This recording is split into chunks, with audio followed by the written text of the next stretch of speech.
ଓଡ଼ିଶାର ଦକ୍ଷିଣ ଅଞ୍ଚଳ ଯାଜପୁର ଜିଲ୍ଲା ଏକ ପବିତ୍ର ଧାମ, ଯାହାର ମାଟିରେ ଅନେକ ଦେବୀ ଦେବତାଙ୍କ ଆଶୀର୍ବାଦ ବିସ୍ତାର ହୋଇଛି।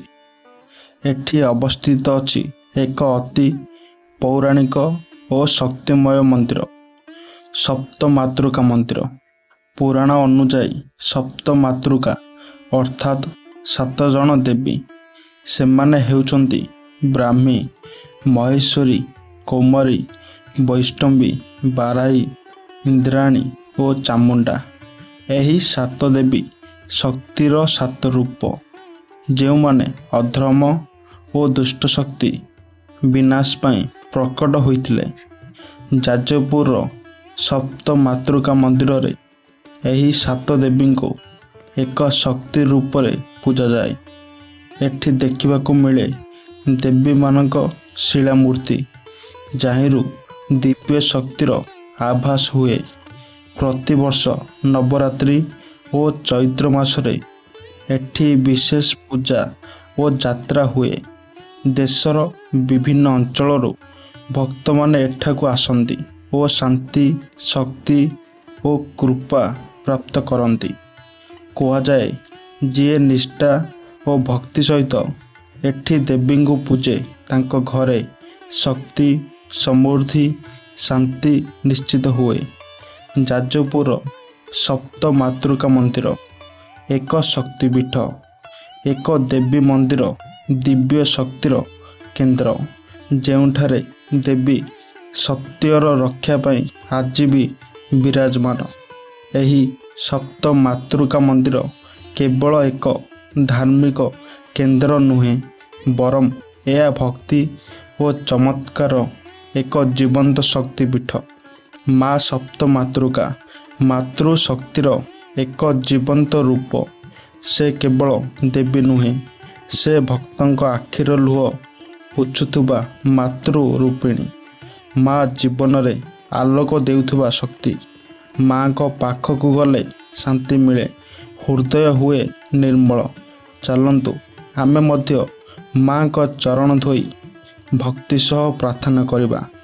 ମା, ଆମ ଜୀବନରୁ ଅନ୍ଧକାର ବିନାଶ କର, ଆମ ମନରେ ତୁମେ ବିରାଜ କର।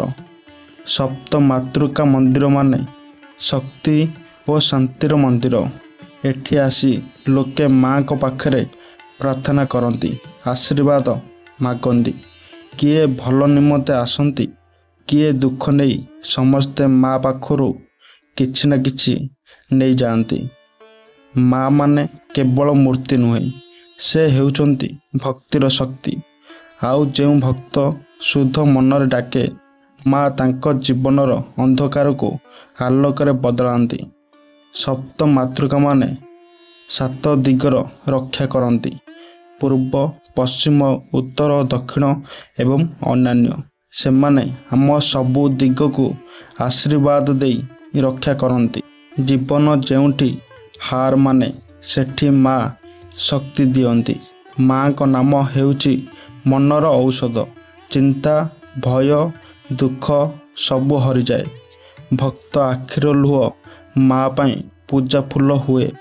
ଚାଲନ୍ତୁ ଜାଣିବା ସେହି ମାଙ୍କ ମନ୍ଦିର ଇତିହାସ ବିଷୟରେ।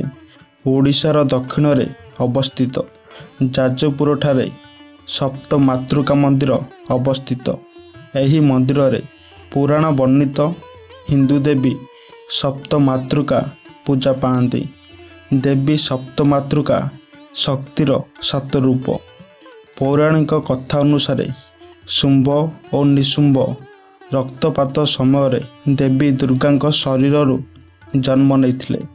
ସପ୍ତମାତୃକା ଦେବୀ ଚାମୁଣ୍ଡା, ଚଣ୍ଡ ଓ ମୁଣ୍ଡଙ୍କୁ ବଧ କରିଥିବା ଏହି ଭୟଙ୍କର ଦେବୀଙ୍କ ପାଦ ତଳେ ପ୍ରେତ ବିଦ୍ୟମାନ। ସେ ଭୟଙ୍କର ରୂପରେ ପ୍ରେତାସନ ଅବସ୍ଥାରେ ବିରାଜିତ। ଦେବୀ ବରାହୀ, ମହିଷୀ ବାହିନୀ। ଏହି ଦେବୀ ଦୁର୍ଗାଙ୍କ ଶରୀରରୁ ରକ୍ତବୀଜ ବଧ ସମୟରେ ଆବିର୍ଭାବ ହୋଇଥିଲେ। ତାଙ୍କ ପାଦ ତଳେ ମହିଷୀ ରହିଛି। ଦେବୀ ଇନ୍ଦ୍ରାଣୀ, ଇନ୍ଦ୍ରଙ୍କ ଶକ୍ତି ସ୍ୱରୂପ। ଏହି ଦେବୀ ବଜ୍ର ଧାରଣ କରି ଗଜ ବାହନରେ ଯୁଦ୍ଧ କରିଥିଲେ। ଦେବୀ ବୈଷ୍ଣବୀ, ବିଷ୍ଣୁଙ୍କ ଶକ୍ତି ସ୍ୱରୂପ ଗରୁଡ଼ ବାହିନୀ। ଏହି ଦେବୀ ଅସୁର ନାଶରେ ଦୁର୍ଗାଙ୍କ ସହ ଯୁଦ୍ଧ କରିଥିଲେ। ଦେବୀ ବ୍ରହ୍ମୀ ବ୍ରହ୍ମାଙ୍କ ଶକ୍ତି ସ୍ୱରୂପ। ଏହି ଦେବୀ ହଂସ ବାହନରେ ବିରାଜିତ।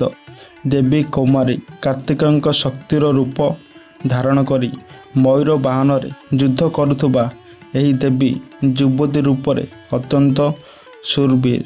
ଦେବୀ ମହେଶ୍ୱରୀ ଶିବଙ୍କ ଶକ୍ତି ସ୍ୱରୂପ ବୃଷଭ ବାହିନୀ।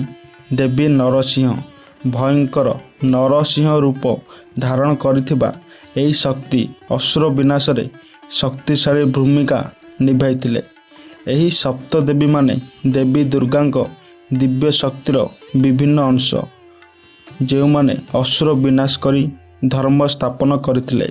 କଳା ଚାନ୍ଦ ବା କଳା ପାହାଡ଼ କବଳରୁ ଏହି ମନ୍ଦିରକୁ ରକ୍ଷା କରିବା ପାଇଁ ତତ୍କାଳୀନ ପୂଜକ ବ୍ରାହ୍ମଣମାନେ ସପ୍ତ ମାତୃକା ଦେବୀଙ୍କ ପିତୁଳା ସବୁ ବୈତରଣୀ ନଦୀ କୂଳରେ ଲୁଚାଇ ରଖିଲେ।